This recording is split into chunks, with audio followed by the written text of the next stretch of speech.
अस्सलामु अलैकुम जी, कैसे हैं आप सब। रीड विद अक्सा में आपको खुश आमदीद। मैं सुनाने वाली हूँ आज अंकबूत का एपिसोड 3 पार्ट 2। अगर आपने मेरे चैनल को सब्सक्राइब नहीं किया है तो जल्दी से कर लीजिए, जिससे आपको बहुत अच्छी अच्छी नॉवल सुनने को सबसे पहले मिले। चलो चलते हैं नॉवल के जानिब।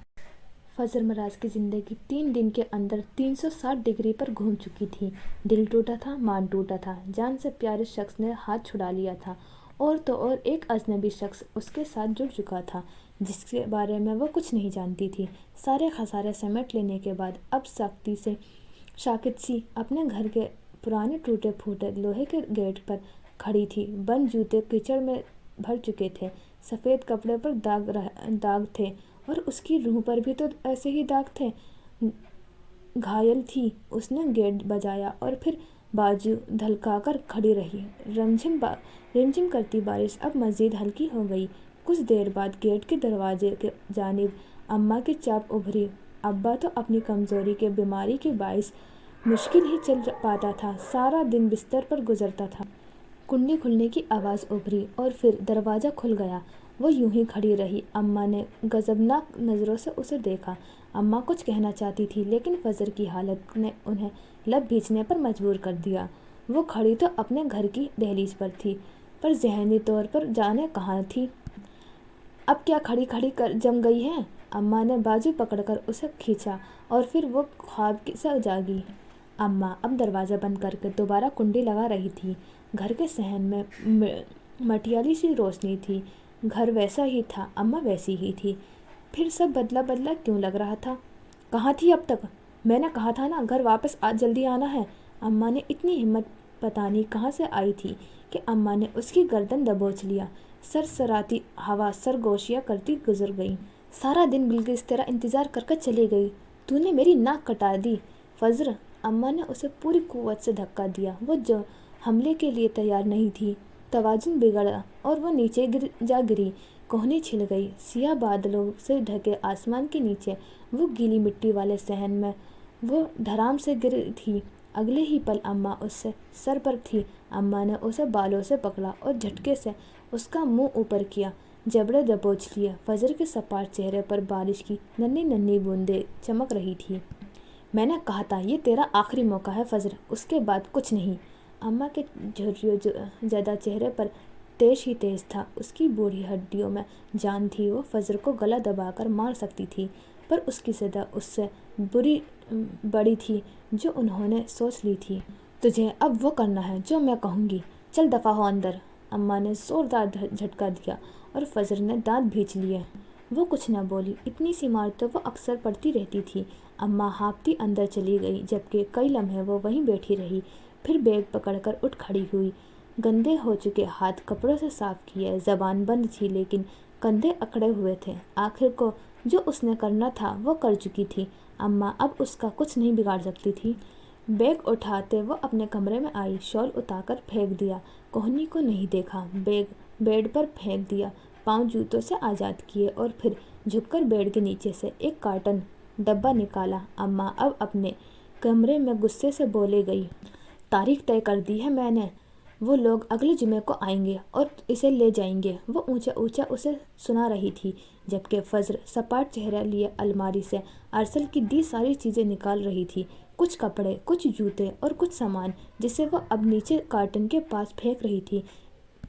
कमरा ठंडा था, यूं जैसे बारिश बाहर नहीं अंदर बरस रही हो, और वो अब नंगे पाँव किसी पागल की तरह चीज़ें पटक रही थी। कुछ देर बाद वो ज़मीन पर दो जानों बैठी थी और अरसल से जुड़ी हर चीज़ को याद को उस कार्टन में डाल रही थी। अम्मा अब खामोश थी और फिर कुछ देर बाद वो दरवाजे पर नमूदार हुई। क्रीम रंग के मुरैना का पुराने गर्म सूट पहने अम्मा की सावली रंगत वाज़े थी। झुर्रियों ज़्यादा चेहरे पर जलाल था। अंदर को धसी आंखें, जिनमें से एक में मोतिया उतर आया था। हद दर्जे तेज था। वो खुद पर काबू पाने की पूरी कोशिश कर रही थी। अम्मा के हाथ में कागज़ था जिसे अम्मा ने उसके करीब आते उसके मुंह पर मारा था। अगले जुमे को तेरा निकाह है। आज से तेरा बाहर आना जाना बिल्कुल बंद। मैंने बिल्किस को ज़बान दे चुकी हूँ। फजर ने अम्मा को देखा और ना उस कागज़ को जिस पर दिन तारीख लिखा था। वो खामोशी से अपना काम करती रही। अम्मा वापस पलटी। اس کی ضرورت نہیں ہے اماں، میں یہ نکاح نہیں کروں گی۔ اس کی اتنی مجال؟ اماں جھٹکے سے مڑی۔ نکاح تو تجھے کرنا پڑے گا فضل، نہیں تو موت تیرا مقدر ہوگی۔ حکم صادر ہوا۔ میرا نکاح ہو چکا ہے اور موت بھی قبول کر لی ہے میں نے، ٹھنڈے ٹھار لہجے میں بم گرایا گیا۔ اماں ساکت رہ گئیں، موت جیسے خاموشی سے چھا گئی۔ اماں نے غور سے اسے دیکھا جو اپنے حواسوں میں نہیں تھی، اسے پر کسی پاگل کا گمان ہوا۔ وجود ڈھیلا تھا، جسم یہاں تھا، دماغ کہیں دور، اور روح وہ تو جیسے تھی ہی نہیں۔ وہ ہاتھ بڑھا کر ایک چیز اٹھاتی اور اپنے سامنے رکھے ڈبے میں ڈال دیتی، یوں جیسے ان چیزوں سے جڑی یاد کو دفنا رہی ہو۔ ہونٹ نیلے تھے، ہاتھ پاؤں بھی، چہرہ سفید تھا لٹھے کے مانند، اور سفید کپڑے صحن میں گرنے کے باعث مزید گندے ہو چکے تھے۔ وہ اس پل اماں کو زندہ لاش لگی۔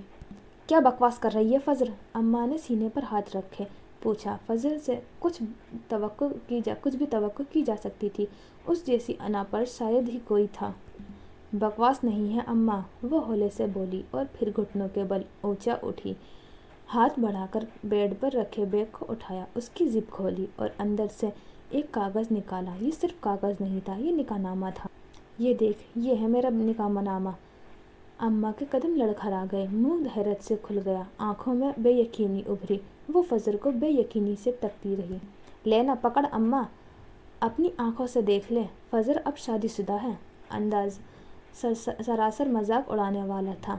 اپنا مذاق، اماں کا مذاق، سب کا مذاق۔ اماں نے مشکل سے قدم اٹھایا اور پھر کپکپاتے ہاتھوں سے وہ کاغذ پکڑا۔ دل جیسے ہزار کی رفتار سے دھڑک رہا تھا۔ جا، ابا کو دکھا دے اور اسے بتا دے میں نے وہی کیا ہے جو اورنگزیب کی بیٹی نے کیا تھا۔ وہ کتنی پرسکون تھی، جیسے کچھ ہوا ہی نہ ہو۔ پھر واپس بیٹھ گئی۔ اس بار اپنے بیگ سے وہ ٹیپ جو ولیم نے دی تھی نکالی اور ڈبے میں پھینک دی۔ اماں نے کپکپاتے ہاتھوں سے کاغذ کو کھولا، جانا پہچانا لگا۔ پھر وہ تیزی سے باہر نکلی تاکہ ابا کو دکھا سکے۔ اماں کو پڑھنا نہیں آتا تھا۔ فضل کے ابا، یہ دیکھ، یہ کیا ہے؟ آنکھوں میں بے ساختہ خوف تھا، دل لرز رہا تھا، انہونی کا خوف۔ یہ نکاح نامہ ہے ابا، میں نے شادی کر لی، وہ زور سے بولی۔ اب کی بار اس کے چہرے پر مسکان تھی، کمینی سی مسکان، زخمی سی مسکان۔ پتہ ہے میں نے شادی کس سے کی ہے؟ وہ ابا تک اپنی آواز پہنچا رہی تھی۔ ابا کی کوئی آواز نہ ابھری۔ وہ بڑی مشکل سے اٹھ کر بیٹھا اور پھر کپکپاتے ہاتھوں سے نکاح نامہ کھولا۔ ابا، میں نے ایک انگریز سے شادی کر لی، کورٹ میرج کا پتہ ہے نا تجھے؟ وہ اب بھی ویسی ہی بیٹھی تھی، ٹھنڈی زمین پر گھٹنے موڑے۔ اس پر کسی پاگل کا گمان ہو رہا تھا۔ باہر صحن میں اندھیرا جیسا گہرا ہو گیا تھا، سیاہ پر پھیلائے بدقسمتی ورد ہونے لگی تھی۔ ہاں، وہ نکاح نامہ ہی تھا۔ ابا نے اپنے سینے میں چبھن سی محسوس کی، انہونی کا احساس ہوا، اور اگلے ہی پل جب ابا نے دلہے کا کھانا دیکھا تو نکاح نامے پر ہاتھ سے چھوٹ گیا۔ ولیم جوزف کا نام واضح لکھا ہوا تھا۔ وہ سچ کہہ رہی تھی۔ ابا واپس گر گیا، جبکہ اماں نے منہ پر ہاتھ رکھ کر اپنی چیخ کا گلا گھونٹا۔ فضل کی ماں! ابا نے بے یقینی سے اماں کو دیکھا اور اماں نے وجود میں جیسے ہلچل ہوئی۔ انہوں نے وہ نکاح نامہ فٹافٹ اٹھایا اور تیزی سے کمرے سے نکل کر باورچی خانے میں گھس گئی۔ سانپ گزر گیا تھا اور وہ لکیر مٹانے کی کوشش کر رہی تھی۔ اگلے ہی پل انہوں نے نکاح نامے کو انگیٹھی میں رکھا اور کپکپاتے ہاتھوں سے ماچس اٹھائی۔ ماچس گر گئی۔ پھر سے ماچس اٹھا کر تلی نکالی۔ وہ اب تلی جلانے کی کوشش کر رہی تھی۔ وہ بہت جلدی میں تھی تاکہ فضل کی اس غلطی کو ہمیشہ کے لیے مٹایا جا سکے، کسی کو پتہ نہ لگ سکے۔ اس سے پہلے ابا، اورنگزیب کی بیٹی مر گئی تھی نا، دیکھ میں زندہ ہوں۔ وہ پاگلوں کی طرح بولے جا رہی تھی۔ تلی جلی اور نکاح نامہ کو آگ نے پکڑ لیا۔ اماں کے اندر تیش اٹھا۔ انہوں نے چاروں طرف نظریں اٹھائی اور پھر لکڑی کا روٹیوں والا بیلن نظر آ گیا۔ اگلے ہی پل وہ بیلن اٹھاتی فضل کے کمرے کی جانب بڑھی۔ میں تو زندہ ہوں، پر سب ختم ہو گیا ابا، میں بھی ہار گئی، تو بھی ہار گیا، اماں بھی ہار گئی، سب ہار گئے۔ وہ استہزائیہ ہنسی۔ اماں کسی پاگل جنونی کی طرح اس کے سر پر پہنچ چکی تھی۔ تجھے لگتا ہے تو جیت گئی؟ تجھے لگتا ہے تو جیت جائے گی؟ اماں نے پوری وقت سے بیلن اس کے کندھے پر دے مارا۔ فضر کی کرہ ابھری پر وہ ہلی نہیں، زبان دانتوں تلے دبا لی۔ ہاں، شاید یہ جسمانی تکلیف ہی اندرونی تکلیف کو کم کر پاتی۔ اماں کو روکا نہیں۔ کیوں کیا تو نے ایسا فضر، کیوں کیا؟ اماں نے ایک اور کاری وار کیا۔ وہ تکلیف سے جھک گئی پر بیٹھی رہی۔ آنکھوں کے سامنے ارسل کا مسکراتا چہرہ ابھرا۔ وہ اس کے سامنے انگوٹھی رکھ رہا تھا۔ یہ سب کرنے سے پہلے مر جاتی تو فضر۔ اماں نے تیسرا وار کیا۔ ارسل اب اپنے ماں باپ کے ساتھ اندر آ رہا تھا۔ تو کسی گاڑی کے نیچے آ کر مر جاتی فضر، تو آج واپس نہ آتی۔ کمر پر لگنے والا بیلن زوردار تھا۔ جبس کے مارے فضر کا چہرہ سرخ پڑ گیا، آنکھیں بھرنے لگی۔ وہ اس کے ہاتھ سے اپنا ہاتھ چھڑا رہا تھا۔ فضر، اللہ نے تجھے غرق کیوں نہیں کیا؟ تم مر جاتی فضر، تم مر جاتی۔ اماں اب اسے مارے جا رہی تھی۔ بیلن کہاں لگ رہا تھا، اسے کتنی تکلیف ہو رہی تھی، اماں کو کچھ فرق نہیں پڑتا تھا۔ فضر نے جو قدم اٹھایا تھا وہ سزائے موت کی حقدار تھی۔ اس نے مٹھیاں بھینچ لی، دانتوں تلے دبی زبان زخمی ہو گئی، آنکھوں سے آنسو بہہ نکلے۔ وہ پاؤں چھڑا کر جا رہا تھا۔ بول، تو نے یہ کیوں کیا؟ بول فضر۔ اماں چاہتی تھی وہ بولے، وہ مار مار کر تھک گئی تھی، پر فضر ڈھیٹ بنی بیٹھی رہی۔ اماں! دل درد سے پھٹنے کو تیار تھا۔ اس کی پکار میں اتنی تکلیف تھی کہ اماں نے ایک پل کو محسوس کی پر رکی نہیں۔ باہر ٹھٹرتی رات نے محسوس کی اور وہ رات بے زبان سی رو دی۔ اماں! ارسل نے چھوڑ دیا۔ سینہ اب زمین پر ٹکے گھٹنوں سے جا لگا۔ درد ہی درد تھا، آہ بکا تھی۔ اسے ٹھکرا دیا گیا تھا اور انسان سب برداشت کر لیتا ہے، اپنا رد ہونا نہیں، اپنا ٹھکرایا جانا نہیں۔ اس لیے تکلیف حد سے سوا تھی۔ میں نے تو محبت کی تھی، گناہ تو نہیں کیا تھا، تو نے مجھے بددعائی دی۔ وہ اب سسک رہی تھی، تڑپ رہی تھی۔ اس نے ہاتھ چھڑا لیا۔ اماں! الفاظ پھوٹنے لگے۔ میں نے تو اس سے آزاد کر دیا۔ آواز آہستہ ہو گئی پر اماں نہ رکی۔ اسے لگ رہا تھا فضر کی کوئی ہڈی ٹوٹے نہ ٹوٹے پر ان کا اپنا ہاتھ ٹوٹ جائے گا۔ ارسل!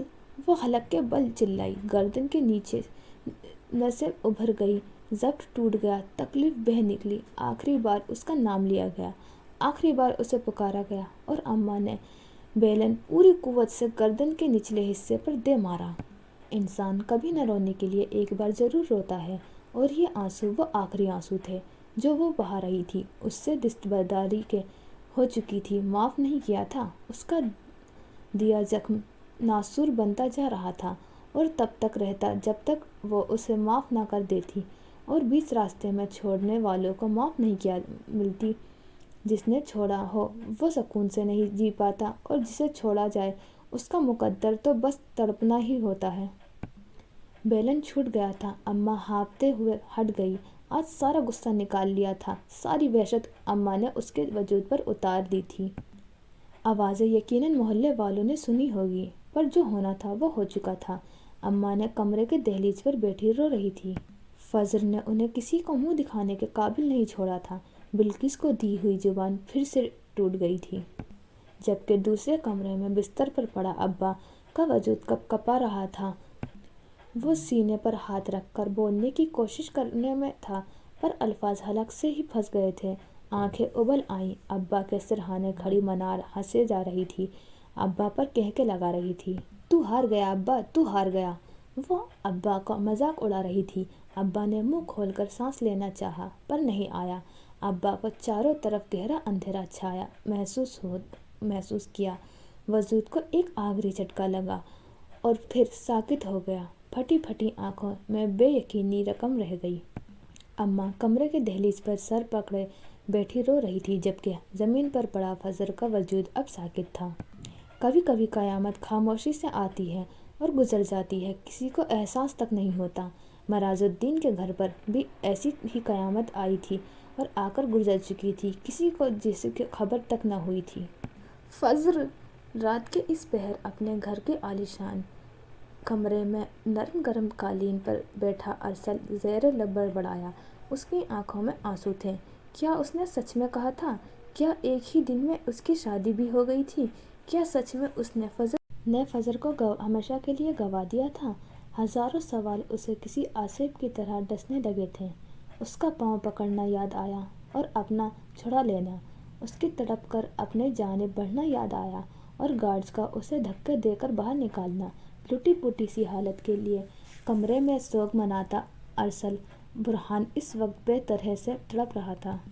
اسے برا لگتا تھا جب کوئی فجر کا کوئی کلاس فیلو اسے میسیج بھی کر لیتا تھا، جب کوئی کسی کا کام کر دیتی تھی، جب کوئی کلیگ اسے سوشل میڈیا پر فالو کر لیتا تھا۔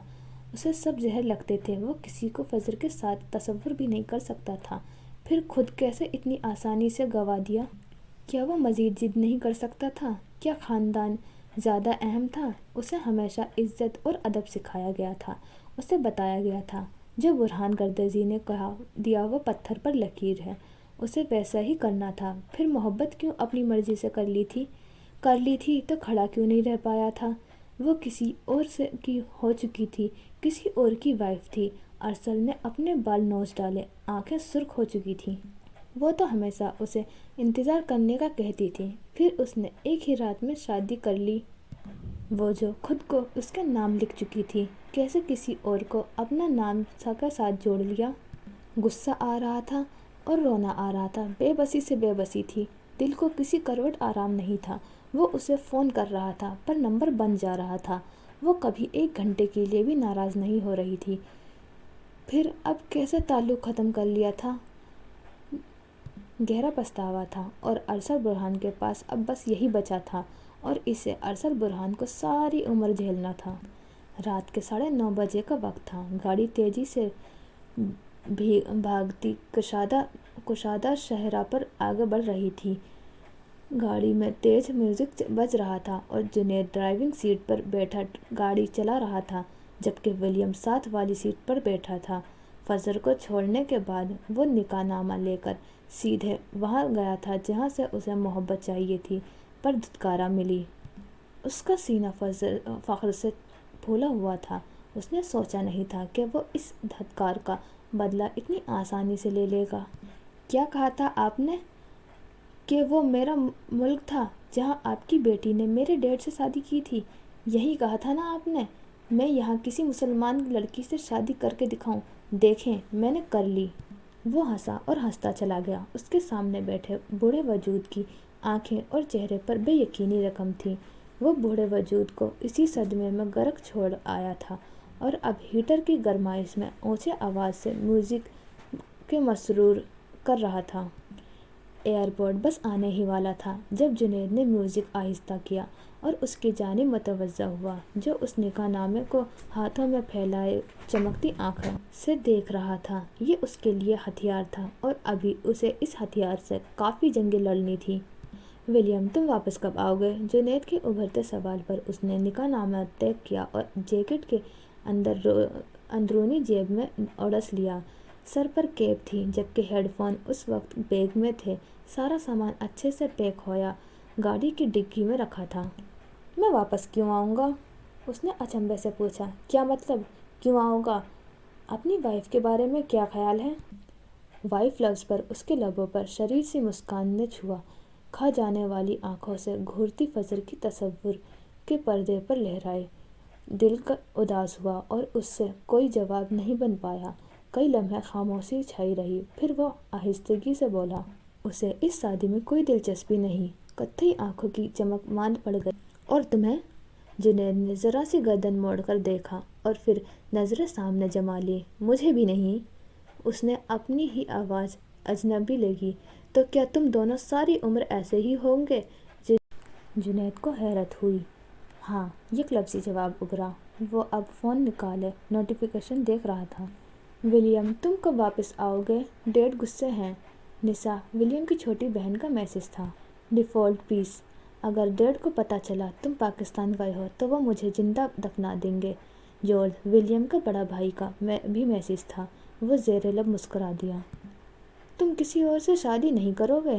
جنید کی آواز پر ابھری اور اس کے اسکرین پر پھسلتا انگوٹھا ساکت ہوا۔ پھر وہ جنید کی جانب مڑا۔ میرا چہرہ دیکھو۔ وہ جنید کی جانب جھکا، داہنا ہاتھ بڑھا کر کیپ کھینچ کر اتاری۔ گہرے بھورے بال ماتھے پر آ گرے۔ کون کہتا ہے بال صرف عورتوں کی خوبصورتی میں اضافہ کرتے ہیں؟ کوئی پوچھتا۔ ولیم جوزف سے اس کی آدھی دنیا اس کے بال تھے اور آدھی دنیا اس کی کتھئی آنکھیں۔ اور اس کا چہرہ، ہاں وہ تو پوری کائنات تھا۔ دیکھو مجھے غور سے، وہ سنجیدہ تھا، جنید کی جانب رخ کیے بیٹھا تھا۔ اس کے یوں پوچھنے پر جنید کو حیرت ہوئی۔ وہ آئیبرو سکیڑے اسے دیکھے گیا۔ تمہیں میں اس حسین شکل سے گدھا لگتا ہوں جو شادی کر کے اپنی زندگی خراب کروں گا؟ اس نے بائیں ہاتھ کی شہادت کی انگلی چہرے کی گرد گھمائی۔ اس کے یوں کہنے پر جنید کا پورا منہ کھل گیا۔ وہ جو دن میں کی ہے وہ کیا برتھ ڈے پارٹی تھی؟ وہ جل بھن کر بولا۔ اسے سارا دن خوار کر کے وہ کس قدر آسانی سے کہہ رہا تھا۔ وہ بس ذرا سا، وہ بولتے بولتے رکا۔ فضر کیا عکس ابھرا، وہ دماغ سے کیوں چپک رہی تھی؟ ولیم کی بھویں سکڑنے لگی۔ وہ جھٹکے سے پیچھے ہو بیٹھا، کیپ دوبارہ سر پر چڑھا لی۔ ہاں بولو، جنید چلایا۔ میں نہیں جانتا، 3 لفظی جواب دے کر جان چھڑا لی۔ دیکھو بھائی، ہمارے ملک کی لڑکی نے ہم سب کو چھوڑ کر تم سے شادی کی ہے۔ تم فٹافٹ اس کے لیے مسلم بھی ہو گئے۔ اب تم دونوں ایسے برتاؤ کر رہے ہو جیسے کچھ ہوا ہی نہ ہو۔ وہ شدید کفت سے مبتلا تھا، جبکہ ولیم خاموش رہا۔ ایئرپورٹ بس آنے ہی والا تھا۔ تم کچھ بولو گے؟ جنید نے اس کی خاموشی پر استفسار کیا۔ یس پلیز شٹ اپ۔ وہ بولا بھی تو کیا؟ جنید نے تعصب سے گردن ہلائی۔ یہ بات اسے بتانی تھی۔ اس کا اشارہ فضر کی طرف تھا۔ ولیم صاحب، تم اس کی خوبصورتی کے آگے بچھ گئے تھے۔ تمہارا بس نہیں چل رہا تھا اپنے دل نکال کر اس کے قدموں میں رکھ دیتے۔ تم اس کی خوبصورتی ہینڈل نہیں کر پا رہے تھے۔ کبھی بیوٹی ان ریڈ، کبھی بیوٹی ان پرپل، تو کبھی بیوٹی ان بلیک۔ منہ بنا کر اس کی نقل اتاری۔ میرا کیا مجال جو میں اس جیسی تیکھی تلوار کو دیکھ بھی لوں۔ حلال ہونے کا شوق نہیں ہے مجھے۔ بیوٹی ان بلیک نہیں، بیوٹی ان وائٹ۔ وہ کان کھجا کر تصدیق کی گئی چہرے کو پھر سے کسی دلچسپ مسکان نے چھو لیا۔ وہ بیوٹی ان وائٹ اس کی بیوی تھی۔ دل کیوں کر رہا تھا بیچ سڑک پر گاڑی روک کر رقص کرنے کو؟ یہ صرف جیتنے کی خوشی تو نہیں تھی۔ وہ اب گاڑی کے شیشے پر کوہنی ٹکائے پہلی دفعہ انگلیاں ہونٹوں پر رکھے مسکراہٹ چھپا رہا تھا، جبکہ جنید غصے میں بڑبڑائے جا رہا تھا۔ 40 منٹ بعد وہ اپنے فلائٹ میں بیٹھا تھا۔ جیسے جہاز نے اڑان بھری، ولیم نے ایک آخری نظر چمچماتے شہر کو دیکھا۔ اسی شہر میں وہ رہتی تھی، فضر مراز، ولیم جوزف کی اکلوتی بیوی۔ وہ کتنی ہی دیر کھڑکی سے جھانکتا رہا۔ فضر کے ساتھ گزرے دن کا ایک ایک لمحہ آنکھوں کے سامنے گھوم گیا۔ پھر اس نے تھک کر سیٹ سے پشت ٹکا دی۔ وہ اپنی دنیا میں واپس جا رہا تھا، وہ دنیا جہاں اذیت تھی، درد تھا، سب کچھ تھا۔ اس کی فلائٹ 14.5 گھنٹے کی تھی۔ رات 10 بجے اڑنے والی یہ فلائٹ اگلے دن 1 بجے اسکاٹ لینڈ کے وقت کے مطابق کے قریب ایڈنبرا پہنچی۔ اس نے بیگ سے ہیڈ فون نکال کر کانوں پر جمائی اور پھر چھوٹی سی ٹیپ نکال کر ہیڈ فون سے جوڑ دی اور پھر آنکھیں بند کر کے لیٹ گیا۔ اور انسان اتنا پاگل ہے کہ اگلے انسان کو تکلیف پہنچا کر اس سے بدلہ لے کر سکون محسوس کرتا ہے، وہ سکون جو وقتی ہوتا ہے۔ تف ہے تم پر ولیم، اپنی وائف کو چھوڑ آئے۔ کتنی خاموشی سے وہ وارد ہوتی تھی۔ اس پل وہ ولیم کے اپنی شہ رکھ کے جتنی قریب لگی، ویسے ہی چھوڑ دیا، حالات کے رحم و کرم پر، جیسے تمہارے باپ نے تمہاری ماں کو چھوڑا تھا۔ ولیم نے تڑپ کر آنکھیں کھول دی۔ وہاں کوئی بھی نہیں تھا۔ ساتھ والی سیٹ پر ایک ادھیڑ عمر آدمی کسی رسالے کی ورق گردانی کر رہا تھا۔ وہ اپنے باپ جیسا نہیں تھا، اسے اپنے باپ جیسا نہیں بننا تھا، ہرگز نہیں بننا تھا، تبھی تو وہ فجر کے لیے مسلمان ہوا تھا۔ تم اپنی چیزیں تک نہیں چھوڑتے، تم اپنی وائف کو کیسے چھوڑ آئے ولیم؟ آواز میں استہجا تھا، تجسس تھا۔ آج تو ہیڈ فون بھی اس کی آواز کو نہیں روک پائے تھے۔ وہ بے چین ہوا، ادھر ادھر دیکھنے لگا۔ کیا تم ٹھیک ہو؟ ساتھ بیٹھے آدمی نے پوچھا۔ ولیم کی حالت اسے عجیب لگ رہی تھی۔ میں ٹھیک ہوں۔ وہ بے ساختہ چہرہ دونوں ہاتھوں میں گرا دیا۔ اب اس کی آواز نہیں آ رہی تھی۔ ولیم کا سکون برباد کر کے وہ جا چکی تھی، اور کئی گھنٹے جاگتے رہنے کے بعد وہ جس قدر تھکا ہوا تھا سو گیا، پرسکون نیند۔ اور جب آنکھ کھلی، جہاز ایڈنبرا میں لینڈ کرنے والا تھا۔ اس نے کھڑکی کی جھانک کر دیکھا۔ صبح کے 8 بجنے والے تھے اور ایڈنبرا میں درجہ حرارت اس وقت 7 سینٹی گریڈ تھا۔ شدید ٹھنڈ پڑ رہی تھی۔ آج کل درجہ حرارت رات میں 1 سینٹی گریڈ تک گر جاتا تھا۔ وہ غور سے دیکھتا رہا۔ سب کچھ ویسا ہی تھا۔ پھر بھی سب بدلا بدلا روشن روشن کیوں لگ رہا تھا؟ حالانکہ صبح کے 8 بجے بھی ایڈنبرا میں رات کا سما تھا۔ سرمئی اندھیرا چاروں جانب پھیلا تھا۔ یہ عجیب سی کیفیت تھی۔ وہ جیکٹ پہنتا کھڑکی سے ہٹ گیا اور پھر 20 منٹ بعد وہ ایئرپورٹ سے باہر نکل رہا تھا۔ یونائیٹڈ کنگڈم کا چھوٹا مصروف ترین ایئرپورٹ، جس کی بھوری عمارت پر بڑا سا ایڈنبرا ایئرپورٹ لکھا تھا، وہ جگہ جہاں اسکاٹ لینڈ دنیا سے ملتا تھا یا دنیا اسکاٹ لینڈ سے ملتی تھی، یہ دور سے ہی دکھائی دیتا تھا۔ اگر ایڈنبرا کی بات کی جائے تو یہ ایک بہت خوبصورت شہر ہے۔ اس کا اسکاٹ لینڈ میں واقع ہے۔ یہ اسکاٹ لینڈ کا دارالحکومت ہے۔ یہ اپنی تاریخ، ثقافت کا فنون لطیفہ کے لیے مشہور ہے۔ یہاں آپ کو تاریخی قلعے، خوبصورت مناظر اور ثقافتی میلوں کا تجربہ کرنے کو ملتا ہے۔ شہر کی خوبصورتی میں اس کی قدیم عمارتیں، باغات اور پہاڑی علاقے شامل ہیں، جیسے آرتھر سیٹ، جو ایک مشہور پہاڑی ہے جہاں سے شہر کا شاندار منظر دیکھا جا سکتا ہے۔ ایڈنبرا کی خاص بات یہ ہے کہ یہ تاریخ اور جدیدیت کا حسین امتزاج پیش کرتا ہے۔ جغرافیائی طور پر ایڈنبرا ایک پہاڑی علاقے میں واقع ہے جس کے گرد پہاڑی اور گھنے جنگلات ہیں۔ ایڈنبرا کی سب سے خاص بات یہ ہے کہ اس کو ادب کا شہر کہا جاتا ہے، کیونکہ یہاں بہت سے مشہور ادیب پیدا ہوئے، جیسے Robert brown, Arthur Konan dual اور جے کے رولنگ۔ جی ہاں، ہیری پوٹر کی مصنفہ جے کے رولنگ ایڈنبرا اولڈ اسموکی کے نام سے بھی مشہور ہے۔ اولڈ اسموکی کہنے کی وجہ اس شہر کی تاریخی اور ثقافتی خصوصیات ہیں۔ یہ نام خاص طور پر ایڈنبرا کی دھویں دار پتھریلی گلیوں اور ایڈنبرا کی عمارتوں کی طرف اشارہ کرتا ہے، کیونکہ یہاں کی عمارتیں سرمئی ہیں۔ یہاں کی گلیاں اور عمارتیں کئی صدیوں کی تاریخ کی گواہی دیتی ہیں، اور ایڈنبرا کی قدیم طرز تعمیر میں اکثر دھویں کا اثر ہوتا ہے، خاص طور پر تب جب کوئلے کے چولہے استعمال ہوتے تھے۔ اس کے علاوہ اسموکی کا لفظ اس شہر کی روایتی اسکاچ وسکی کے ساتھ بھی جڑا ہوا ہے، جو کہ دھویں دار ذائقے کی وجہ سے مشہور ہے۔ یہ نام ایڈنبرا کی ثقافتی ورثے، تاریخی اہمیت اور اس کی منفرد خصوصیات کو اجاگر کرتا ہے، جو اسے ایک خاص ثقافت فراہم کرتا ہے۔ اسی ایڈنبرا کی ایک خوبصورت صبح میں ولیم کندھے پر بیگ ڈالے، ایک ہاتھ میں فون پکڑے جبکہ دوسرے ہاتھ میں کیری تھامے باہر نکل رہا تھا۔ کہاں ہو، اس کا انگوٹھا تیزی سے ٹائپ کر رہا تھا، جبکہ ویٹنگ ایریا سے کچھ فاصلے پر ایک خوبصورت سی گاڑی کھڑی تھی۔ AMG SL روڈسٹر، چمچماتی مرکری رنگ کی کار جس کی چھت کھلی تھی۔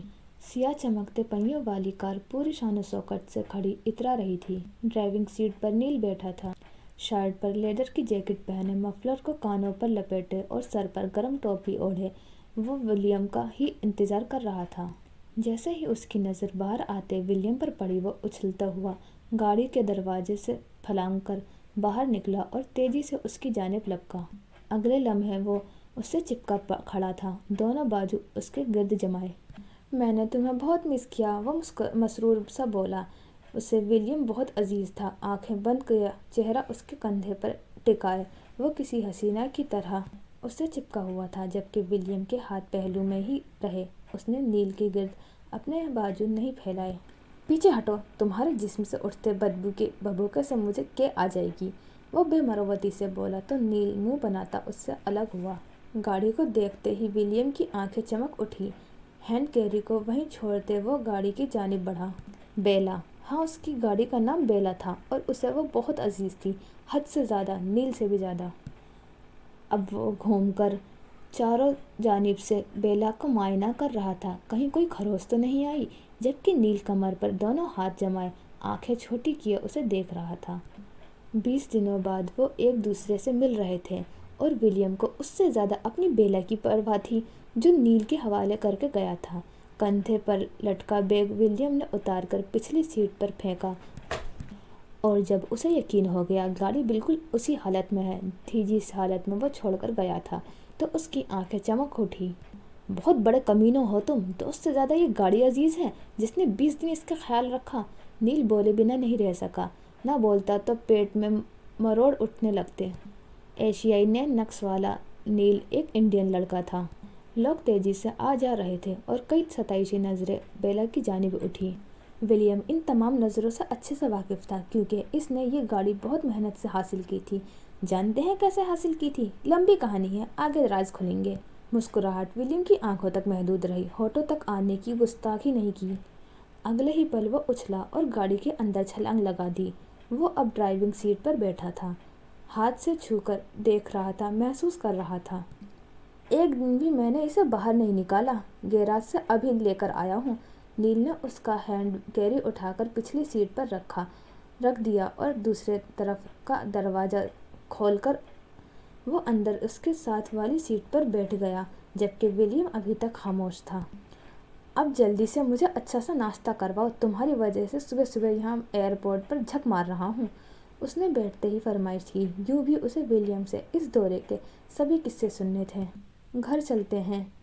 ولیم نے گاڑی اسٹارٹ کی۔ وہ اکثر سفر سے واپس آتا تو تھکا ہوتا تھا، پر آج نہیں تھا۔ جانے کیوں ایک نئی انرجی اندر سے دوڑتی محسوس ہو رہی تھی۔ او بھائی، خدا کا خوف کر! گھر کے نام پر نیل بدک گیا۔ تمہارے اس محل جیسے گھر میں مجھے اس وقت جانے کا کوئی شوق نہیں ہے جب تمہارا ڈریکولا جیسا باپ وہاں موجود ہو۔ اس کا حلق تک کڑوا ہوا۔ نیل کو مسٹر جوزف نہیں پسند تھا اور مسٹر جوزف کو نیل زہر لگتا تھا، اس لیے نیل مسٹر جوزف کی موجودگی میں وہاں جانے سے گھبراتا تھا۔ کسی کافی شاپ چلتے ہیں، گرم گرم کافی پئیں گے، کافی ٹھنڈ ہے۔ اس نے اپنے ہاتھ مسل کر گرمائش پیدا کرنے کی، جبکہ منہ سے اڑتی بھاپ ایڈنبرا کو اسموکی بنانے کی ایک اور وجہ لگ رہی تھی۔ جب جب نیل منہ کھول رہا تھا، سفید دھوئیں نما بھاپ منظر کو دھندلا سا کر دیتی۔ اس نے ڈیش بورڈ پر موجود بٹن دبایا۔ سیاہ رنگ کے جالی نما چھت گاڑی کے پچھلے حصے سے کسی چھتری کی طرح کھلی، ان کے اوپر سے گزر کر سامنے ڈیش بورڈ سے فکس ہو گئی، اور اگلے ہی پل بیلا فراٹے بھرتی گہری سرمئی رنگ کی سڑک پر تیزی سے آگے بڑھ رہی تھی۔ اسی صبح میں ایئرپورٹ سے تقریباً 7 میل کے فاصلے پر میری فیلڈ میں واقع جوزف پیلس پوری شان و شوکت سے کھڑا تھا۔ وکٹورین طرز کا بنایا یہ پیلس اپنے اونچے مینار اور بے پناہ کھڑکیوں کے باعث دیکھنے سے تعلق رکھتا تھا۔ اگر بات کی جائے مورفیلڈ کی تو یہ ایڈنبرا کا ایک مشہور علاقہ ہے جو خاص طور پر اپنے رگبی فٹ بال کی طرح ایک میچ ہے جس میں گیند کو ہاتھ میں پکڑ کر حریف کے اینڈ زون میں لے جانا ہوتا ہے، اسٹیڈیم کے لیے جانا جاتا ہے۔ اس کے علاوہ میریفیلڈ ایک رہائشی علاقے کے طور پر بھی جانا جاتا ہے جہاں وکٹورین اور ایڈورڈین طرز کی عمارتیں موجود ہیں۔ یہاں کے گھر عموماً کشادہ ہوتے ہیں اور اس میں باغات بھی ہوتے ہیں جو اس علاقے کی خوبصورتی میں اضافہ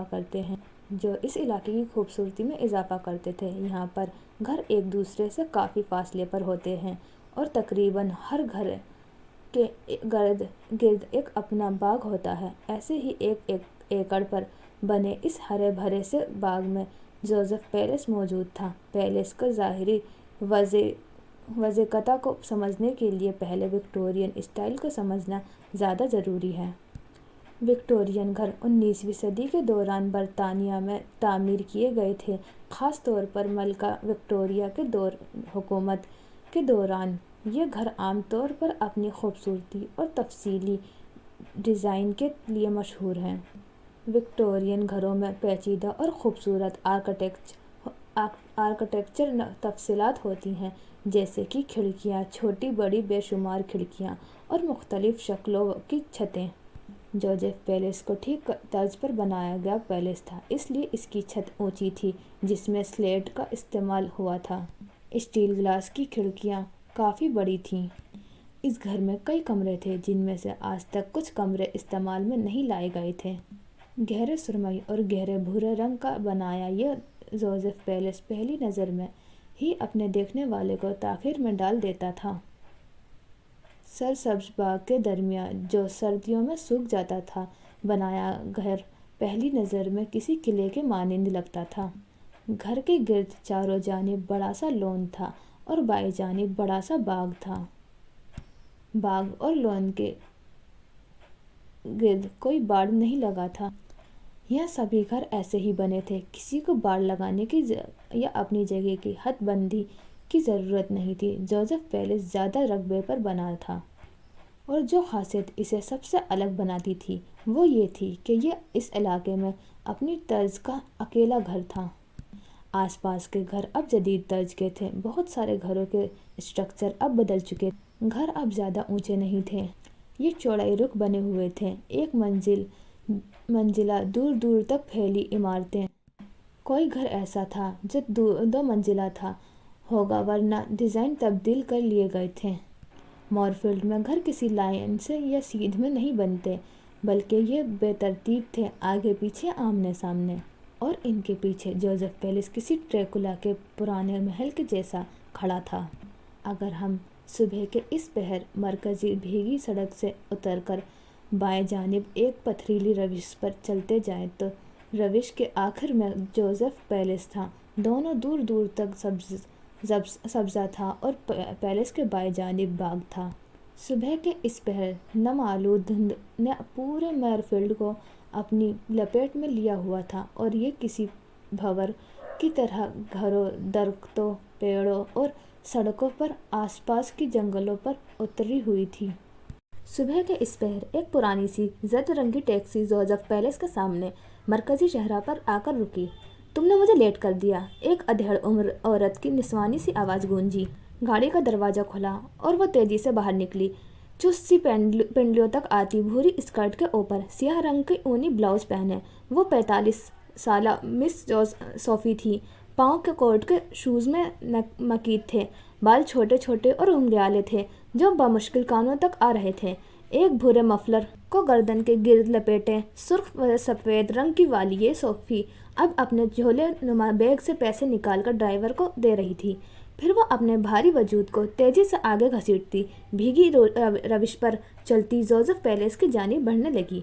इसके चेहरे पर खौफ था, वहशत थी। नौकरी से निकल जाने का डर था, बेइज्जती होने का डर था। जूतों के टिक टिक की आवाज़ गूंजती चली गई। सुबह के 8 बज रहे थे और इस घर के अफराद 8:30 बजे नाश्ता करते थे और सोफ़ी वहाँ सालों से खानसामा के फ़राइज़ सरअंजाम दे रही थी। उसे पूरे 5 मिनट लगे थे मरकजी सड़क से पैलेस पहुँचने में। हाथ बढ़ाकर पूरी कुव्वत लगाई और जहाज़ साइज लकड़ी का दरवाज़ा खुल गया। दरवाजे में ही पड़े छोटे से कालीन पर जूते साफ़ किए और फिर बैग संभालती वो अंदर की तरफ दाखिल हुई।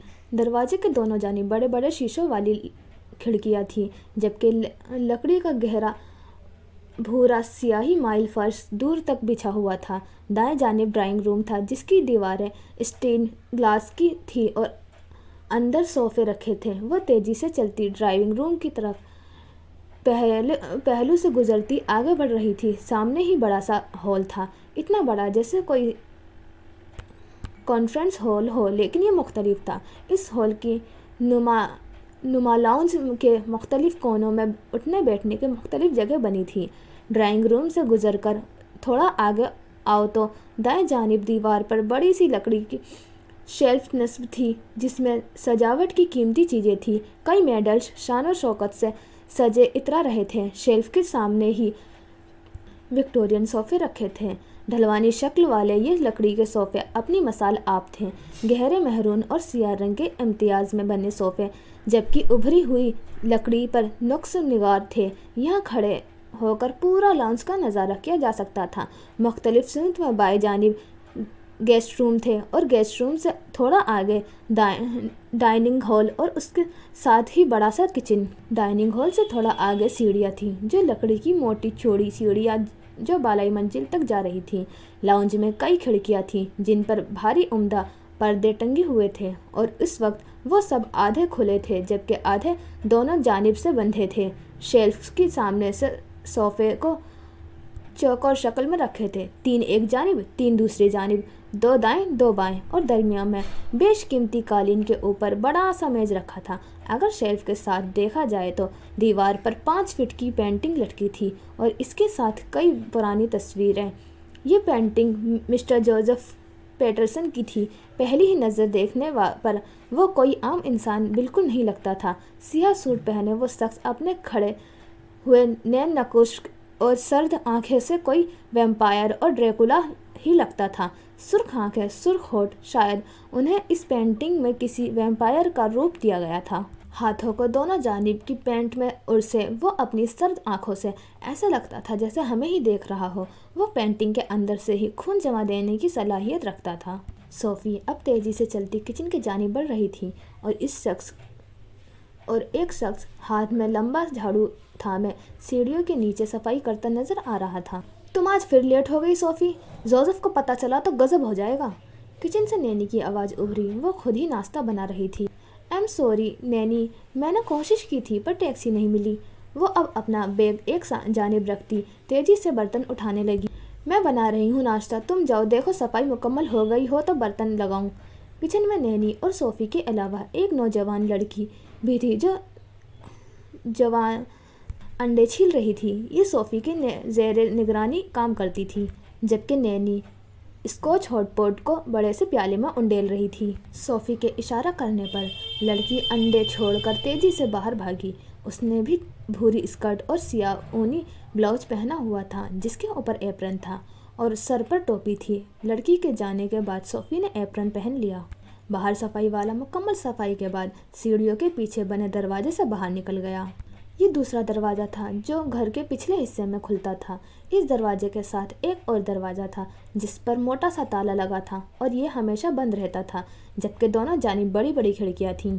सोफ़ी अब नाश्ते का सामान उठाकर जल्द डाइनिंग हॉल में रखने मेज पर धर रही थी। नाश्ते में ज़्यादातर सासीज़ा, बेकन, अंडे और हेरिंग और टोस्ट शामिल थे और इसके अलावा स्कॉच हॉटपॉट, एक किस्म की सूप जो मुख्तलिफ़ किस्म की सब्जियों और गोश्त के साथ बनाया जाता है और ये सर्दियों में ख़ास तौर पर पसंद किया जाता है, का बड़ा सा प्याला मौजूद था। डाइनिंग हॉल की अगबी दीवार में बड़ा सा घड़ी गहरे भूरे रंग का घंटा नस्ब था और इसके एन नीचे रखी मेज पर एक जानिब ग्रामोफोन, एक तरह का म्यूज़िकल आला रखा था, जबकि दूसरी जानिब टेलीफोन था। डाइनिंग हॉल ओपन था और ये लाउंज से ही मुल्हक था। जैसे ही 8:30 का घंटा बजा, सोफ़ी और वो लड़की एक जानिब अदब से खड़ी हो गई। नैनी सरबराही कुर्सी के करीब खड़ी थी। मुस्तैल शक्ल का ये मेज़ तरह तरह के लवाजमात से सजा हुआ था। सीढ़ियों पर दौड़ने की आवाज़ उभरी और देखते ही देखते जॉर्ज और निशा भागते हुए आए। Good morning Naini. दोनों ने बारी बारी नैनी के दोनों गालों को छुआ और फिर सरबराही कुर्सी के दोनों जानिब बैठ गए। कदमों की चाप एक बार फिर उसे उभरी। इस बार मिस्टर जोसेफ आते दिखाई दिए। सियाह ड्रेस पैंट पर गहरे रंग का ओवरकोट पहने, बालों को जेल्स की मदद से पीछे जमाए, चमचमाते जूते पहने वो एक एक जीने उतर रहे थे। चेहरा सपाट था, आंखें सर्द। रोज़ उसी वक्त पर वो ये जीने उतरते थे। हर रोज़ इसी वक्त पर नाश्ता होता था। हर रोज़ इसी वक्त पर हर चीज़ परफेक्टली तैयार होती थी। सोफ़ी और बोनी के पास हाथ बांधे अब उनका ज़ाती मुलाजिम खड़ा था। Good morning Naini. वो 2 कदम उतरते आए और फिर निशा और जॉर्ज की तरह उन्होंने भी नैनी के गाल पर प्यार किया। नैनी हौले से मुस्कुराई। 65 साला नैनी एक हबसी खातून थी। वो मिस्टर जोसेफ की आया थी और मिस्टर जोसेफ उन्हें माँ का दर्जा देते थे। बैठ जाएं। नैनी को कंधे से पकड़ते दूसरी जानिब की सरबराही कुर्सी पर बैठाने के बाद अब वो अपनी कुर्सी पर बैठ चुके थे। निशा और जॉर्ज खामोशी से बैठे थे। कैसे हो तुम दोनों? उन्होंने बैठते ही दोनों से पूछा। निशा तो तरोताज़ा थी, जबकि जॉर्ज की आंखें शदीद नींद से भरी थीं।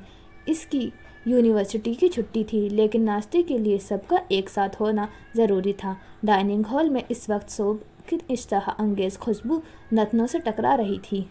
फाइन डैड, दोनों ने एक ज़बान बोला। चलो पहले दुआ मांगते हैं। एक हाथ की मुट्ठी पर दूसरा हाथ जमाए वो आंखें बंद कर ज़ेरे लब कुछ मांग रहे थे और फिर आमीन की आवाज़ उभरी। नैनी के इशारे पर सोफ़ी ने आगे बढ़कर नाश्ता पेश करना शुरू किया। बड़ी नफासत और खामोशी के साथ खाना शुरू हुआ। जोसेफ ने उन दोनों से उनकी पढ़ाई का पूछा। कुछ पता है विलियम कहाँ गया है? जैसे ही नाश्ता खत्म हुआ, मिस्टर जोसेफ हौले से बोले। चेहरा अभी भी सपाट था, जबकि निशा और जॉर्ज के दिल की धड़कन तेज हो गई। दोनों ने घबरा कर एक दूसरे को देखा। नहीं पता डैड, इस बार इसने अभी तक कोई वीडियो अपलोड नहीं की है। लहजे को हद दर्जा नॉर्मल बनाने की कोशिश की गई, जबकि मिस्टर जोसेफ ने कुछ समझते हुए इस्बात में सर हिला दिया और अगले ही पल वो मेज से उठ खड़े हुए। उनका मुलाजिम जो बैग थामे खड़ा था तेजी से आगे बढ़ गया, जबकि नैनी अभी खामोश थी। वो अब खुदा हाफिज कहते खारजी दरवाजे की जानिब बढ़ रहे थे, जबकि मुलाजिम पीछे पीछे था। फिर वो अचानक रुक गए और उनके रुकने पर निशा, जॉर्ज और नैनी तीनों का सांस रुक गया। तुम लोगों की बात हुई उससे? कुछ पता है ये कब तक आया रहा है? अगला सवाल उभरा। निशा ने बस कंधे उचकाने पर इत्तफाक किया। नहीं, बात नहीं हुई, जॉर्ज ने बमुश्किल जवाब दिया। मिस्टर जोसेफ ने एक बार फिर से इस्बात में सर हिलाया और जाने के लिए पलटे। पीछे गहरा सन्नाटा छा गया था। वो सब अपना सांस रोके खड़े थे। उन्हें शोर पसंद नहीं था और बाकी सब अपने सांस चलने की आवाज़ तक रोके थे। जब वो लाउंज से अबूर करके ड्राइंग रूम की तक पहुँचे, बड़े से घंटे के नीचे रखा टेलीफोन जोर से चिंघाड़ा। निशा की बेसाख्ता चीख उभरी, जिसे उसने मुंह पर हाथ रखते दबाया, जबकि बाकी सब अपनी अपनी जगह पर उछल पड़े। टेलीफोन बज रहा था और मिस्टर जोसेफ के कदम साकित हुए। कुछ पल वो यूं ही खड़े रहे और फिर पलटकर देखा। ये टेलीफोन नहीं बल्कि खतरे की घंटी था और खतरा विलियम से जुड़ा था। मिस्टर जोसेफ ने एक गहरा सांस फिजा में खारिज किया, जबकि जॉर्ज तेजी से चिंघाड़ते फोन की तरफ लपका। आ गया विलियम जोसेफ वापस। वो अब जबड़े भींच कर खड़े थे। कुछ ना कुछ गलत हुआ था और ये क्या गलत था वह अब जॉर्ज फोन रखकर ही बता सकता था। नील और विलियम सुबह के इस पहर एक रेस्टोरेंट में बैठे थे जहां लोग नाश्ता करने आते थे। ग्लास वॉल के करीब रखे गोल मेज पर वो दोनों आमने सामने बैठे थे। पूरे रेस्टोरेंट में नाश्ते की महक फैली थी। विलियम ने मुंह हाथ धोए और जैकेट उतारकर एक जानिब कुर्सी से लटका दी। वो अभी तक उस भूरी ऊनी ओवरसाइज्ड गोल गले वाली शर्ट में था जो उसने एक दिन पहले फजर से निकाह का वक्त पहन रखी थी। उस भूरी शर्ट में उसकी रंगत नुमाया थी। घने बालों को गीले हाथों से पीछे की जानिब सेट किया गया था, जबकि शर्ट के बाजू को कोहनी से जरा नीचे तक फोल्ड कर लिया। वो कुर्सी से टेक लगाए बैठा था, जबकि वेटर नाश्ता मेज पर लगा रहा था। गरम गरम सूप और किडनी पाए को देखकर नील की राल टपकने के साथ साथ विलियम की भूख भी जाग उठी। किडनी पाए रिवायती स्कॉटिश डिश होती है जो गाय या भेड़ के गुर्दे, गोश्त और मुख्तलिफ सब्जियों के साथ तैयार की जाती है। ये पाई पेस्ट्री की तहों में लपेटी होती है जो उसे क्रंची और मज़ेदार बनाती है। ये गर्म और तस्कीन बख्श होती है, इसलिए इसे ज़्यादातर सर्दियों में खाई जाती है। पाई की उठती महक ने उसे सीधा होकर बैठने पर मजबूर किया। इससे कुछ फासले पर कोने वाली मेज़ पर दो लड़कियां बैठी थीं। उनकी नज़रें विलियम और नील पर थीं। ये तो स्टारलाइट पर प्रोडक्शन के मालिक जोसेफ पीटरसन का बेटा है ना? मैंने इसे एक मर्तबा उनके साथ देखा था। मौजूद गुफ्तगू अब विलियम था। जो भी हो, हैंडसम है, दूसरी लड़की ने उसे देखते फौरन कहा। वो अब नील की किसी बात पर मुस्कुराया था। वो अब पाई की छोटी पेस्ट्री को उठाए मुंह तक ले जा रहा था और उसकी बाजू और उन पर उभरती हल्की नीली नसें नुमाया थीं। रिजेक्टेड, पहली लड़की को फौरन बोली, जबकि दूसरी ने ताज्जुब से उसे देखा। तुम उसे रिजेक्ट कर रही हो? उसे कोई कैसे रिजेक्ट कर सकता है? मैं खुद को रिजेक्ट कर रही हूँ, पहली लड़की इस्तेजाइया बोली, जबकि दूसरी ने ठंडी आह भरते विलियम से नजरें हटा ली। चलो जल्दी नाश्ता करो, ऑफिस पहुंचना है। वो दोनों अब मगन सी नाश्ता कर रही थी, लेकिन विलियम गुफ्तगू का मौजू ही रहा। कभी उसके बारे में तो कभी मिस्टर जोसेफ के बारे में कुछ कहा जाता, जबकि कुछ फासले पर बैठा विलियम उनकी नज़रों से अनजान नहीं था। हाँ, वो विलियम जोसेफ था। उसे देखकर लड़कियां खुद को खुद ही रिजेक्ट कर सकती थी। तो बताओ, तुम्हारा ये टूर कैसा रहा? नील ने सूप पीते पूछा। ज़बरदस्त, कोई क्षण से तसव्वुर के पर्दे पर लहराया। और इस बार नया क्या किया? अगला सवाल उभरा। पेट भरते ही उसका दिमाग काम करना शुरू हो गया था। शादी पर सुकून से विलियम ने बम फोड़ा और नील को जोरदार इच्छू लगा। उसने बेसाख्ता गर्दन पर हाथ रखा। बुरी तरह खांसते हुए उसने पानी उठाकर पिया, जबकि विलियम ने भवें सुकेड़ कर उसे देखा। क्या हो गया है? तुम्हें क्या हो गया है भाई? तुम ठीक हो? कैसी बहकी बहकी बातें कर रहे हो? उसे विलियम पर शुबा हुआ। उसकी जहनी हालत दिन ब दिन बिगड़ी जा रही थी और इस बार नील को अफसोस हुआ। तुमने पूछा, मैंने बता दिया, इसमें इतना रिएक्ट करने वाली क्या ज़रूरत थी। वो संजीदा था और मज़े से सूप पी रहा था, जबकि नील की भूख उड़ चुकी थी। वो अब हैरत और परेशानी से मिले जुले तासुरात से उसे देख रहा था। किससे की शादी? वो अभी तक बेयकीन था। लड़की से ही। मैं स्ट्रेट हूँ, लड़कियों में ज़रा दिलचस्पी नहीं है, सुकून से अगला जवाब दिया गया। अंधी थी क्या? नील ने सवाल किया। ये तबसरा। विलियम ने घूर कर उसे देखा, जबकि वो गड़बड़ा गया। मेरा मतलब शादी, वो भी तुमसे, और तुमने कैसे कर ली? मैं नहीं मानता भाई। दोनों हाथ उठाकर ऐलान किया गया। विलियम ने सूप का प्याला रखा और फिर जैकेट उठाकर उसके अंदर से अंदरूनी जेब से एक तहशुदा कागज निकाला और नील की जानिब बढ़ाया। नील ने उसे पकड़ा और खोलकर देखा। विलियम दोबारा सूप की जानिब मतवज्जा हो चुका था। जैसे ही नील ने कागज खोला और सरसरी सी नज़र उस पर डाली, अगले ही पल वो शिद्दत जज्बात से चिल्लाता हुआ खड़ा हुआ। What the? उसने मुंह पर हाथ रखकर कुछ खुद को गलत कहने से रोका, जबकि विलियम इतना शिद्दत रद्द अमल की तवक्को नहीं कर रहा था। रेस्टोरेंट में बैठे काफ़ी लोगों ने ताज्जुब से नील को देखा, जो माजरत करता वापस बैठा। फिर उसकी जानिब झुककर सरगोशी नुमा अंदाज में बोला, भाई तुमने शादी कर ली, तुमने पाकिस्तानी लड़की से शादी कर ली। उसकी आंखें हैरत से फटने को तैयार, चेहरा सुर्ख पड़ चुका था। विलियम ने उसके जवाब में जरा से कंधे उचका दिए। शादी के लिए तुझे पाकिस्तानी लड़की ही मिली थी? वो सवाल पर सवाल कर रहा था, जबकि एक पल को विलियम ने खुद को बस स्टॉप पर पाया। ब्यूटी इन वाइट उसके साथ बैठी थी। तुम्हारे ड्रेकुला बाप को पता चला, वो तुम्हारा खून पी जाएगा, वो राजदाना अंदाज में बोला। फिर कागज तय करते वापस उसकी जानिब बढ़ाया। मुबादा कहीं मिस्टर जोसेफ उसे उस कागज के साथ ना देख लें और फिर विलियम से पहले उसकी मौत वाक़ हो। विलियम ने वो कागज पकड़ा कर वापस रख लिया। मुसलमान होने वाली बात वो छुपा गया था और ना नील ने पूछा। अगले ही पल नील मुंह पर हाथ रखता झटके से उठ खड़ा हुआ। विलियम ने सवालिया नज़रों से उसे देखा। मेरा और तुम्हारा ताल्लुक ख़त्म, वो दोनों हाथ उठाकर झटके से बोला। तुम मुझे नहीं जानते और मैं तुम्हें नहीं जानता। उसने ताल्लुक ही ख़त्म कर दिया। पागल हो गए हो क्या? विलियम संजीदा सा बोला। पागल मैं नहीं, पागल तुम हो गए हो। तेरे बाप को पता चला ना साले, तेरा खून पीकर, तेरा गोश्त चबाकर, तेरी हड्डियां ऐसी जगह दबाएगा ना कि शिकारी कुत्ते भी नहीं ढूंढ पाएंगे, वो तड़क कर बोला, जबकि विलियम ने जबड़े भींच लिए। कह तो वो ठीक ही रहा था। मैं चला अपने घर, मैं तुझे नहीं जानता, मेरा इस मामले से कोई ताल्लुक नहीं। विलियम ने उसे हाथ पकड़कर रोकने की कोशिश की, लेकिन वो बदक कर पीछे हटा और फिर तेजी से बाहर निकल गया। महंगा नाश्ता गया भाड़ में, जान ज़्यादा प्यारी थी। जबकि पीछे विलियम अकेला बैठा रह गया। कुछ देर तक वो वहीं बैठा रहा और फिर बिल अदा करने के बाद वो अपनी जैकेट उठाता बाहर आया। गाड़ी में बैठकर जैकेट फिर से पहन ली। जेब से वो निकाहनामा निकाला कर देखा। फजर मराज और जोसेफ वाजे लिखा था। उसकी आंखें कत्थई आंखें चमक उठी। अगले ही पल उसने निकाहनामा वापस डाल लिया, गाड़ी स्टार्ट की और तेजी से फर्राटे भरता आगे बढ़ा। कुछ देर बाद तेजी से चमचमाती रोल्स रॉयस मरकजी शहरा पर आगे बढ़ रही थी। आज जाने क्यों इतनी खुशी महसूस हो रही थी। हाथ बढ़ाकर उसने म्यूजिक का बटन दबाया, गाड़ी की छत खोल दी। हड्डियां चीरती ठंडी हवा, तेज हवा उसके चेहरे से टकराई। गाड़ी में म्यूजिक की तेज आवाज़ गूंज रही थी। आंखों में सर्पन उतर आया। अब वो गाड़ियों को कट करता आगे बढ़ रहा था। हॉर्न की आवाज़ गूंजने लगी। बल खाती उसकी गाड़ी किसी नागिन की तरह भाग रही थी। लोग उसे पागल समझ रहे थे और अपनी गाड़ियों का बचाव करते उसे गालियां दे रहे थे। गाड़ियों को ओवरटेक करता वो जिस कदर तेजी से जा रहा था, उसकी वजह से कुछ गाड़ियों की ब्रेक लगी। लोग गाड़ी से बाहर मुंह निकालकर उसे गालियां देने लगे।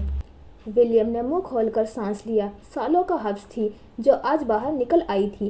तसव्वुर में एक बूढ़ा चेहरा उभरा जिसकी आंखों में भी बेयकीनी थी।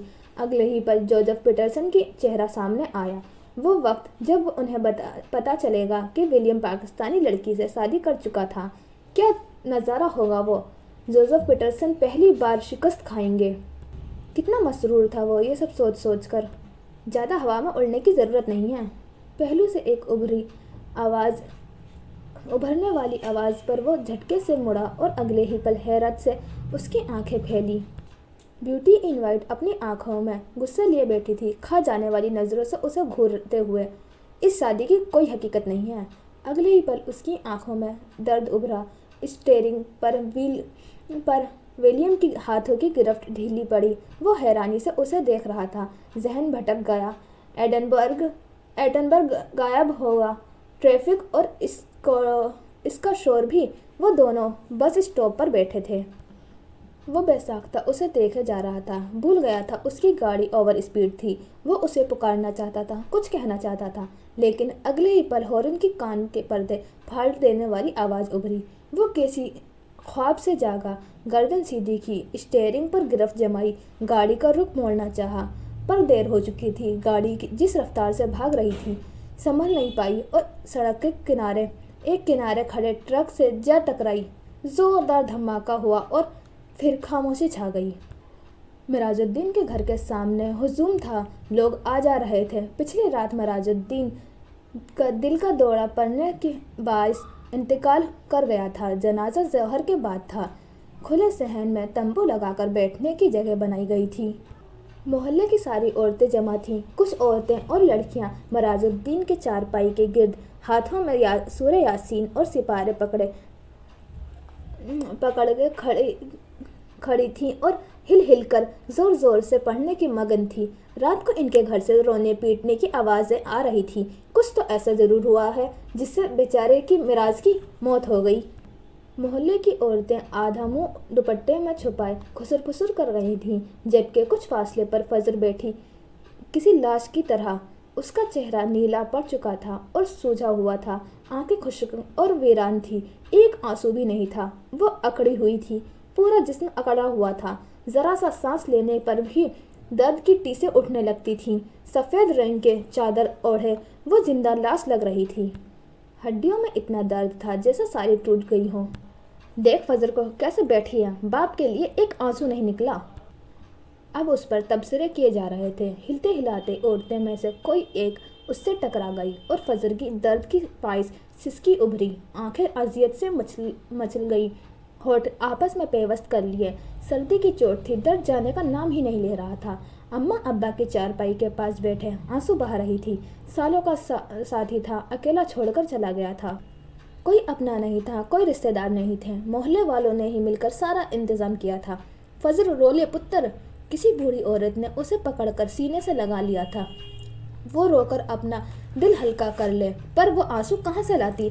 सब बहा दिए थे। सब खत्म हो चुका था। कुछ लोग मर जाते हैं, उन्हें दफनाया जाता है, जबकि कुछ लोग मर तो जाते हैं पर उन्हें मौत नहीं आती। उन्हें दफनाया नहीं जाता, वो जिंदा रहते हैं। उन्हें जिंदा रहना पड़ता है और फजर को भी जिंदा रहना था। जारी है। अच्छा जी, तो ये हो गया हमारा एपिसोड 3 कंप्लीट। फजर के लिए मुझे बुरा लग रहा है। मतलब मैं उसको गलतियों को जस्टिफाई नहीं करूँगी। गलती की है उसने, निकाह करके मतलब बिना बताए, लेकिन फिर भी उसे इतनी बुरी तरीके से मारा गया है तो बुरा लग रहा है उसके लिए। और फिर उसके अब्बू का भी इंतकाल हो गया है। और अरसल का मुझे करैक्टर समझ में नहीं आ रहा। मतलब पहले छोड़ दिया था, कोई स्टैंड नहीं लिया था, और अब ऐसे रो रहे हैं जैसे कि उसकी कोई गलती ही ना हो। तुम छोड़ दोगे तो कुछ ना करेगी ना। उसने कितनी मिन्नतें करी थी, मतलब सब कुछ पैर तक पड़ लिए थे फिर भी। और विलियम का तो मतलब पहले उसके दिखती थी वो लड़की, मतलब उसका लड़की ही कहूँगी, अभी नाम नहीं मालूम, और अब ये ऐसे दिखी है तो कि इतना बड़ा एक्सीडेंट ही करवा लिया। आगे देखो क्या होता है विलियम का, पता नहीं कितनी चोट लगी होगी। चलो मिलती हूँ फिर नेक्स्ट एपिसोड के साथ इंशाल्लाह।